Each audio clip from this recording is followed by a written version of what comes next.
Vocabulary books hub के Oxford dictionary podcast में खुशामदीद। क्या आप रोजाना सिर्फ 10 मिनट में अपनी इंग्लिश बेहतर बनाना चाहते हैं? तो ये वीडियो आपके लिए है। आइए आज सीखते हैं करीबन 15 से 20 अल्फाज। हर लफ्ज के साथ इसका सही तलफ्फुज, पार्ट ऑफ स्पीच, उर्दू मायने और उर्दू अंग्रेजी एग्जाम्पल भी दी जाएगी। वीडियो शुरू करने से पहले प्लीज वीडियो को लाइक करें और चैनल को सब्सक्राइब जरूर करें ताकि आप रोजाना नई वोकैबुलरी आसानी से सीख सकें। आज हमारे पास जो मवाद है वो बज़ाहिर बहुत सीधा साधा है। हर्फ बी के कुछ अल्फाज। जी, आज हमारा सफर 3 हिस्सों में होगा। पहले हम समाजी जिंदगी से जुड़े कुछ बुनियादी अल्फाज देखेंगे, जैसे बेबी और बैचलर। ठीक है। फिर हम एक बहुत ही ताकतवर लफ्ज बैक की गहराई में उतरेंगे और आखिर में हम देखेंगे कि ये लफ्ज दूसरे अल्फाज से मिलकर कैसे बिल्कुल नए माने बनाता है। बहुत दिलचस्प लग रहा है, तो चलें सफर का आगाज करते। हाँ। पहला लफ्ज है बेबी। ये एक नाउन है यानी इस्म जी, और इसका उर्दू मतलब है बच्चा, शीरखार बच्चा। इसकी मिसाल का अंग्रेजी जुमला है she is going to have a baby, जिसका उर्दू तर्जुमा होगा वो एक बच्चे को जन्म देने वाली है। सही। ये एक बहुत बुनियादी लफ्ज है। सही। अब इससे जुड़ा अगला लफ्ज है बेबी सिट। ये एक वर्ब है यानी फेल। जी, फेल। इसका उर्दू मतलब है बच्चों की देखभाल करना, और खास तौर पर जब माँ बाप घर पर ना हो। अच्छा, तो यहाँ ये दो अल्फाज मिलकर एक नया मतलब बना रहे हैं, बेबी और सिट। बिल्कुल। और ये सिर्फ बच्चे के पास बैठना नहीं है, हाँ। बल्कि इसकी पूरी जिम्मेदारी लेना। Absolutely. सही जी। और इसी से बेबी सिटर भी बना है, यानी वो शख्स जो ये काम करे। और ये तस्वुर मुआशरती तब्दीली की भी अक्कासी करता है ना? वो कैसे? देखिए, जहाँ पहले मुश्तरका खानदानी निजाम होता था, वहाँ बच्चों के लिए हमेशा कोई न कोई मौजूद रहता था। हाँ। लेकिन अब खास तौर पर मगरबी माशरों में बेबी सिटिंग एक बाकायदा मुआशी सरगर्मी बन गई है। ठीक। अगला लफ्ज है बैचलर। ये भी एक समाजी हैसियत को बयान करता है। ये भी एक इस्म है। जी, इसका उर्दू में मतलब है कुंवारा, वो आदमी जिसने अभी शादी ना की हो। ये एक सादा लफ्ज है, लेकिन यहाँ गौर तलब बात यह है कि ये लफ्ज सिर्फ मर्दों के लिए मखसूस है।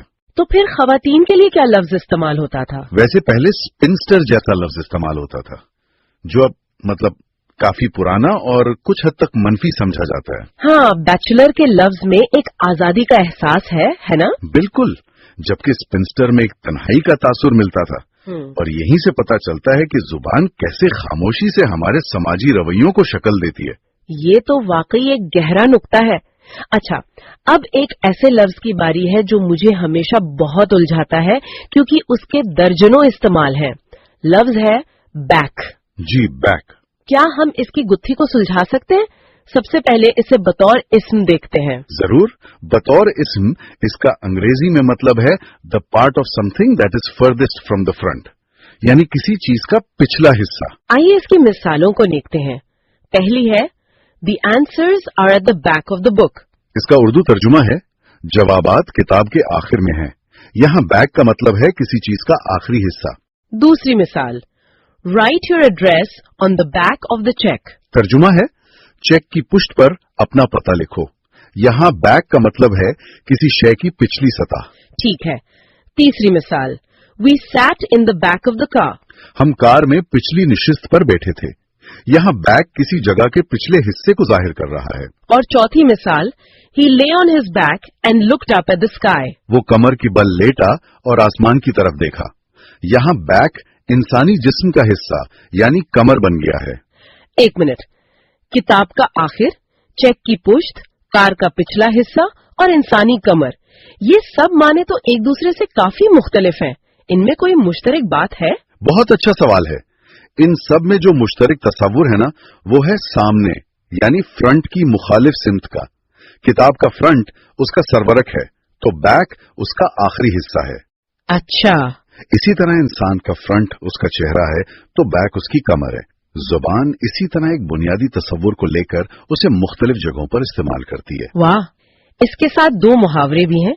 पहला है बैक टू फ्रंट, जिसका मतलब है उल्टे रुख से, जैसे कभी जल्दी में उल्टी शर्ट पहन लेना। बिल्कुल। और दूसरा है बिहाइंड समबडीज बैक। इसकी मिसाल है don't talk about Kate behind her back. इसका तर्जमा होगा किसी की गैर मौजूदगी में और जुमले का मतलब है केट के बारे में उसकी गैर मौजूदगी में बात मत करो, यानी किसी की पीठ पीछे।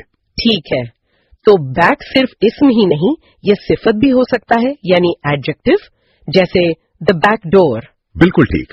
बतौर सिफत इसका उर्दू में मतलब होगा पिछला, और आपकी मिसाल द बैक डोर का तर्जुमा होगा पिछला दरवाजा। अच्छा, अब आते हैं उसके सबसे दिलचस्प इस्तेमाल की तरफ, बतौर मुताल्लिक फेल यानी एडवर्ब।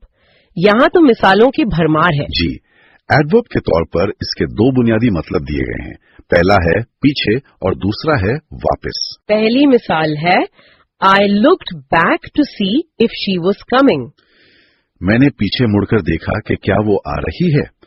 यहाँ बैक देखने के अमल की सिमत बता रहा है। और ये मिसाल give the book back to me when you read it. जब तुम ये किताब पढ़ चुको तो मुझे वापस कर देना। यहाँ बैक वापसी के माने में है। यही बात इस जुमले में भी है। He paid me the money back. जी, उसने मेरे पैसे वापस कर दिए। तो एक तरफ जिस्मानी हरकत है और दूसरी तरफ किसी चीज की वापसी, लेकिन इसका इस्तेमाल अमल के जवाब में भी होता है। जैसे I wrote her a letter but she didn't write back. मैंने उसे एक खत लिखा लेकिन उसने जवाब नहीं लिखा। यहाँ राइट बैक का मतलब है जवाबी खत लिखना। और इसी तरह I was out when she found so I found her back. जब उसने फोन किया मैं बाहर था, इसलिए मैंने उसे जवाबी फोन किया। अगर हम इन सब मिसालों को देखें तो इनमें एक मुश्तरक ख्याल नजर आता है, वापसी या जवाबी अमल का, है ना? इसके साथ एक मुहावरा भी है, बैक एंड फोर्थ। जी, इसकी मिसाल है she travels back and fourth between London and Glasgow. इसका तर्जुमा है आगे पीछे इधर उधर। जुमला बनेगा वो लंदन और ग्लासगो के दरमियान आती जाती रहती है। वाह! और कहानी यहीं खत्म नहीं होती।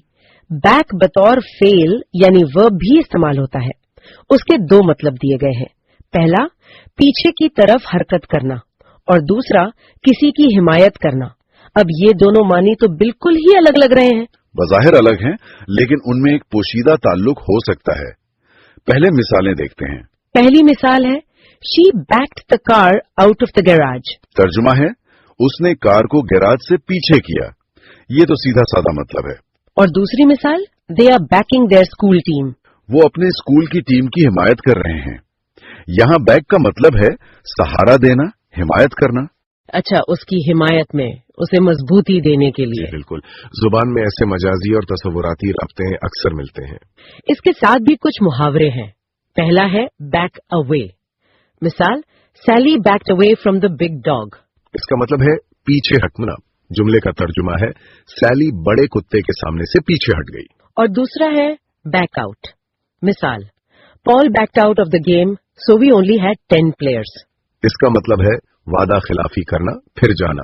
तर्जुमा है पॉल खेल से फिर गया, इसलिए हमारे पास सिर्फ 10 खिलाड़ी थे। यानी किसी मंसूबे या वादे से पीछे हट जाना। तो हमने देखा कि कैसे एक लफ्ज बैक जबान का स्विस आर्मी नाइफ बन जाता है। इस्म, सिफ्त, मुतालिक फेल और फेल हर रूप में अलग लेकिन अंदरूनी तौर पर जुड़े हुए माने। बिल्कुल। अब देखते हैं कि जब ये बैक दूसरे अल्फाज के साथ जुड़ता है तो क्या होता है। ठीक है, तो हमारे सफर का तीसरा हिस्सा शुरू होता है। पहला मुरक्कब लफ्ज है बैकबोन। ये एक इस्म है। इसका सीधा मतलब है रीढ़ की हड्डी, लेकिन हम मजाजी तौर पर भी ये लफ्ज इस्तेमाल करते हैं ना, जैसे he is the backbone of the company. यानी वो कंपनी की रीढ़ की हड्डी है, उसका सबसे अहम हिस्सा। जी, तो ये लफ्ज जिस्मानी मजबूती से किरदार की मजबूती तक का सफर करता है। अगला लफ्ज है बैकग्राउंड। ये भी एक इस्म है और उर्दू में इसका मतलब है पस मंजर। मिसाल है this is a photo of my house with the mountains in the background. तर्जुमा है ये मेरे घर की तस्वीर है जिसके पस मंजर में पहाड़ हैं। लेकिन बैकग्राउंड का इस्तेमाल किसी शख्स की तालीम या खानदान के लिए भी होता है। Tell me about your background, यानी अपनी जिंदगी के पस मंजर के बारे में बताएं। बिल्कुल। उसके बाद है बैकपैक, इस्म है। उर्दू में इसका मतलब है थैला, जो पहाड़ों पर चढ़ने वाले या पैदल सफर करने वाले अपनी पीठ पर लाद कर ले जाते हैं। ये एक बहुत वाज़ेह लफ्ज है। बैक यानी पीठ और पैक यानी सामान। और इसी तरह अगला लफ्ज है बैक स्ट्रोक। ये भी इस्म है। इसका मतलब है वो तैराकी जिसमें पुश्त के बल तैरा जाता है। बैक यानी पुश्त और स्ट्रोक यानी तैराकी का एक अंदाज। और आज का हमारा आखिरी लफ्ज बैकवर्ड, ये एक सिफत है। जी, सिफत। और अंग्रेजी मतलब है लेस मॉडर्न और डेवलप्ड। उर्दू में कहेंगे पसमानदा। और इसकी मिसाल है a backward part of the country where there is no electricity. तर्जुमा है मुल्क का एक पसमानदा इलाका जहां बिजली भी नहीं। यहां ये समझना जरूरी है कि बैक का सिमत वाला तसव्वुर कैसे तरक्की के तसव्वुर से जुड़ गया है। अच्छा, यानी आगे बढ़ना तरक्की है तो पीछे रह जाना पसमानदगी। जी बिल्कुल, जुबान में ऐसे तसव्वुरात अक्सर सिमतों से जुड़े होते हैं।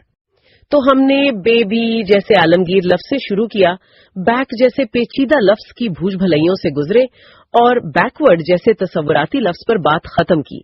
ये एक मुख्तसर सा सफर था, लेकिन ये जाहिर करता है कि जबान सिर्फ अल्फाज का मजमुआ नहीं है। बिल्कुल, ये सोचने का एक पूरा निजाम है और ये एक अहम सवाल पैदा करता है जिस पर हमारे सामीन सोच सकते हैं। वो क्या? जब हम किसी लफ्ज का सिर्फ एक लुगत वाला मानी याद करते हैं तो हम उसकी पूरी कहानी का कितना बड़ा हिस्सा नजरअंदाज कर देते हैं। बैक की मिसाल हमारे सामने है। अगर कोई सिर्फ उसका मतलब पुश्त सीख ले तो वो फोन मी बैक या बैकिंग अ टीम जैसे जुमलों का मफहूम कैसे समझेगा? ये तो सोचने वाली बात है। उम्मीद है कि आज की एपिसोड से आपने कई नए अल्फाज और उनका दुरुस्त इस्तेमाल सीखा होगा। अगर आप अपनी इंग्लिश वोकैबुलरी को रोजाना बेहतर बनाना चाहते हैं तो वोकैबुलरी बुक्स हब को जरूर फॉलो करें, वीडियो को लाइक करें और चैनल को सब्सक्राइब करना ना भूलें ताकि आने वाली एपिसोड्स आप तक फौरन पहुंच सकें। आपके कीमती वक्त का बहुत शुक्रिया।